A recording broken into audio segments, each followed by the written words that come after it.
This is to show you that Imo State is very fertile. Igbo is very fertile. So some people saying that Igboland is sterile.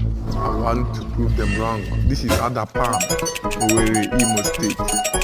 This is other palm tree plantation in Imo State, in Igboland. Look at it.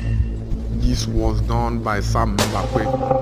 When government is government, not now that our politicians are eating our money and using it for their selfish purposes. This is the kind of thing our politicians need to look into. Farming, agriculture. Doing this will make our people not to feel hunger, not to be, because a hungry man is always an angry man.